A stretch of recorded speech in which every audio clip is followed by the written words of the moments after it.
Hello, this is Pamela, the Stampin' Pink Rose. I'm an independent Stampin' Up! Demonstrator.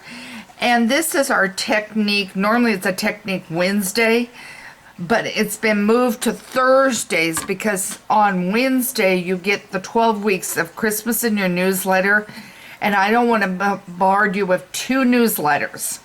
So as a result, if you have subscribed to my newsletter, then you're getting the 12 weeks of Christmas on Wednesday, and then on Thursday right now for the holidays, I am moving the technique over to Thursday as just a temporary move. And as a result, you're seeing the video, which will lead to a project that will come out on the newsletter for today that will tie to this project that I am showing you this technique on. So if you haven't subscribed to my newsletter, do so, because you've already missed the first day of the first week of the 12 weeks of Christmas. And that is where it's a completed project. It's Christmas tide. It is strictly no news, nothing, and not unless I get anything breaking, but no news normally. It's strictly a file on there that you can print with a picture and the completed project of a Christmas project. So right now we're doing cards, and then eventually we'll move into your bags, your tags, and all the other stuff that relates closer to Christmas. So right now we're going to do a fall card, and that's what will go out today. And it is a leaf, and I want to show you how I did this leaf. Now, I went to the Seasonal Framelits dies, and I pulled out my copper, my copper paper, my copper foil, and that's what's here. And then I have a fine sanding block. You can just use fine sanding paper to get the effect. And I'm going to show you how to do this and what I did and the steps. So let's get started doing this leaf, because when I get done, I'm going to need several of these leaves to do today's newsletter project. So I'm going to start it here with you. So now I've got my copper, my die cutting machine. I want to make sure I'm in camera shot. I am. Now, I am going to take this and run it through my Big Shot, which is off to the side. So I'm going to crank it through.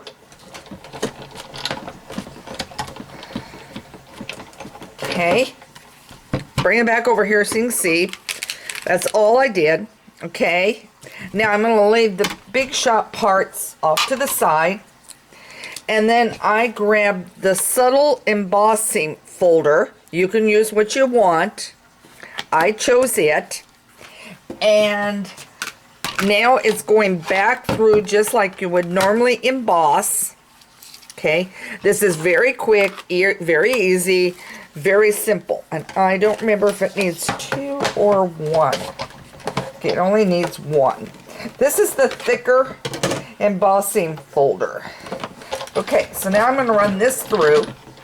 And when you're doing this, you could do several of these at once, running it through. And now it's come through. Doesn't matter which way the leaf was laying. Make them different directions. Take your fine sandpaper, and guess what's going to happen?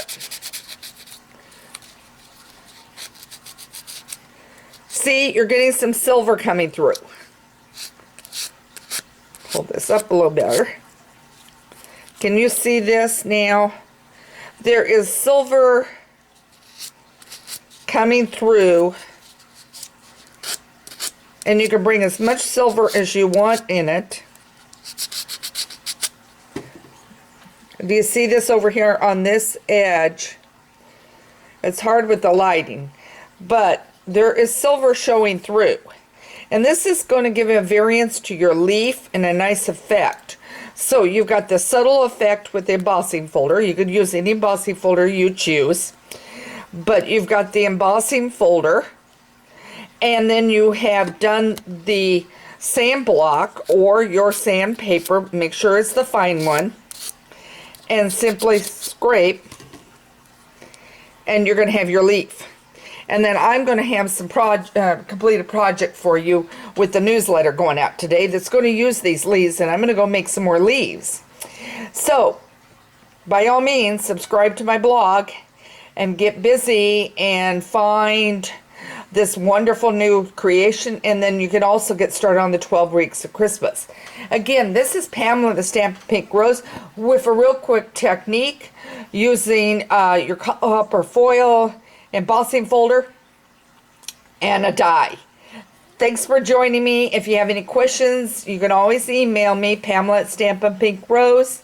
If you're looking for some spatial instructions or ideas, I would love to hear from you. And if you need to order supplies, you can always do it over at stampinpinkrose.com. Get stamping, having fun. Thanks for joining me.